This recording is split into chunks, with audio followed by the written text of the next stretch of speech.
This is a story about Henry the Green Engine. Henry was often ill and couldn't work, but then he tried some special Welsh coal and got the chance to show everyone just what he could do. Henry was a big engine. Sometimes he could pull trains, but sometimes he felt too weak and had to stay in the yard. One morning, Henry was feeling very sorry for himself. "I suffer dreadfully and no one cares," he said. "Rubbish, Henry," snorted James. "You don't work hard enough."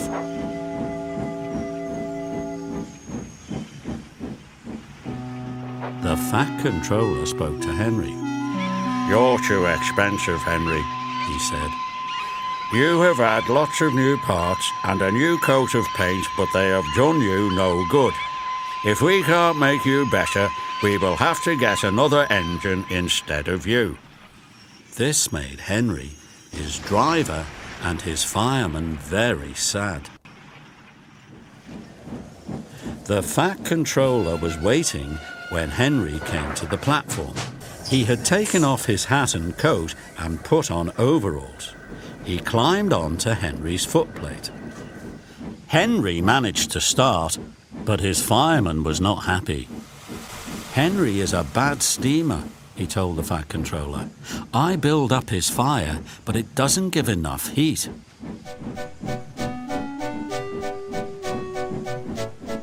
Henry tried very hard to pull the train, but it was no good. He didn't have enough steam. He gradually came to a stop outside Edward Station. "Oh dear," thought Henry, "now I shall be sent away. Oh dear, oh dear." Henry went slowly into a siding, and Edward took charge of the train. "What do you think is wrong, fireman?" asked the Fat Controller. "It's the coal, sir," he answered. "It hasn't been very good lately. The other engines can manage because they have big fireboxes, but Henry's is small and can't make enough heat. With Welsh coal, he'd be a different engine." "It's expensive," said the Fat Controller, "but Henry must have a fair chance. I'll send James to fetch some."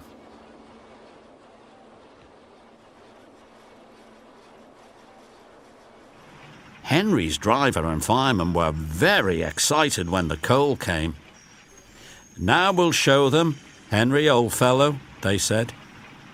They carefully oiled Henry's joints and polished his brass until it shone like gold. Henry felt very proud. Then Henry's fireman carefully made his fire. He put large lumps of coal like a wall around the outside of the fire.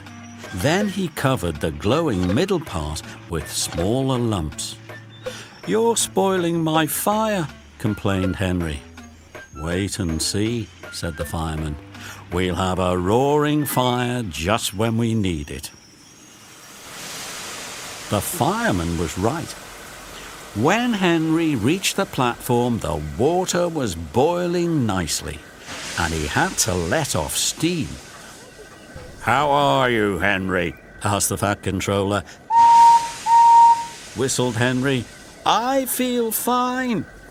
"Do you have a good fire, driver?" the Fat Controller asked. "Never better, sir, and plenty of steam," he replied. Henry was impatient. He wanted to set off. "No record breaking," warned the Fat Controller. "Don't push him too hard, driver." "Henry won't need pushing, sir," the driver replied. "I'll have to hold him back."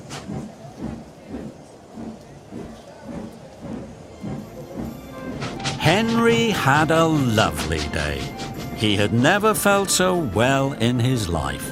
He wanted to go fast, but his driver wouldn't let him. "Steady, old fellow," he said. "There's plenty of time." But still, Henry went quite fast, and they arrived at the station early. Thomas puffed in.